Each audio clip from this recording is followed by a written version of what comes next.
எண் 1 ஷர்ணிகா எம் 3ஆம் வகுப்பு A1 பிரிவு. தித்திக்கும் தென் தமிழே திக்கட்டும் பரவட்டும், முத்தமிழ் தாய்க்கு என் முதற்கண் வணக்கங்கள். நெற்றிக்கண் திறந்தாலும் குற்றம் குற்றமே என்று நீக்கிறாய் வந்த நடுவர் அவர்களே, மரத்தின் வேறு போலிருக்கும் பள்ளியின் தலைமையாசிரியர்களே, அதிர்கிளையாக இருக்கும் ஆசிரிய பெருமக்களே, அதில் இலையான இருக்கும் அன்பிற்கினிய மாணவ செல்வங்களே, வருங்கால தூண்களே, எதிர்கால நீங்களே, ஆண்டோர்களே, சான்றோர்களே, உங்கள் அனைவருக்கும் எனது முத்தான முதற்கண் வணக்கங்கள்.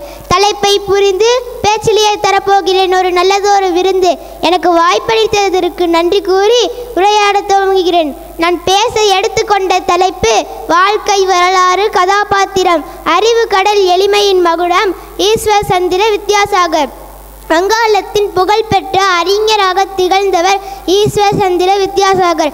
அவரது பெயருக்கு ஏற்றால் போலே அறிவு கடலாகவே வாழ்ந்தவர். பெயர் பொருத்தம் அற்புதம்தான்.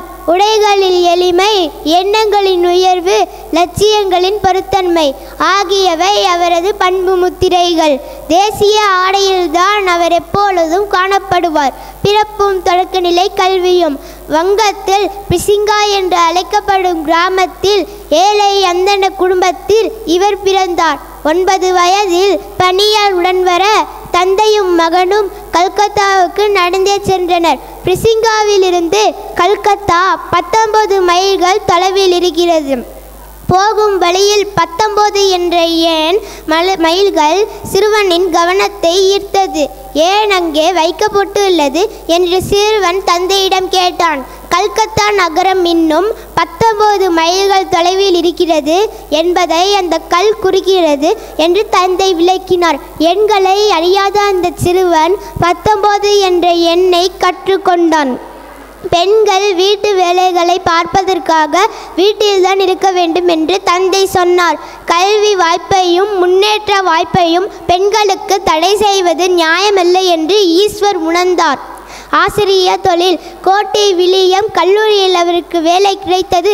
அவர் மிகவும் கடினமாக உழைத்தார். நிறுவனத்தின் ஒட்டுமொத்த பல முன்னேற்றத்திற்கு அறிவார்ந்த யோசனைகளை வித்யாசாகர் தெரிவித்திருந்தார். தெளிவான சிந்தனைகள் படைத்திருக்கும் இந்த ஒருவர் நிறுவனத்தின் முதல்வராக பொருத்தமானவர் என்று அந்த கூட்டத்தில் கருத்து தெரிவிக்கப்பட்டது. மேலும் அந்த கல்லூரி முதல்வர் பொறுப்பை ஏற்றார் வித்யாசாகர். சுவையான நிகழ்வுகள். இந்த கல்லூரி முதல்வர் திரு கேர் அவர்களை ஒரு முறை வித்யாசாகர் பார்க்க போனார். அவரோ மேஜை மீது 2 கால்களையும் வைத்து கொண்டு சாய்ந்திருந்தார். இந்த நடத்தையை வித்யாசாகருக்கு திருப்தி அளிக்கவில்லை. முதல்வரை பார்த்துவிட்டு உடனே வெளியேறிவிட்டார். நாட்டின் உயர்ந்த பண்பு என்று நான் நினைத்தேன்.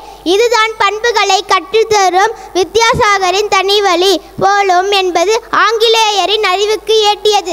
1866-67 ஆண்டுகளில் வங்காளத்தின் நெஞ்சை பிழிக்கும் வறட்சியும் பஞ்சமும் தலைவிரித்தாண்டின. நூற்றுக்கணக்கான மக்களுக்கு பல நாட்களாக உணவளித்தார் வித்யாசாகர். நன்றி, வணக்கம்.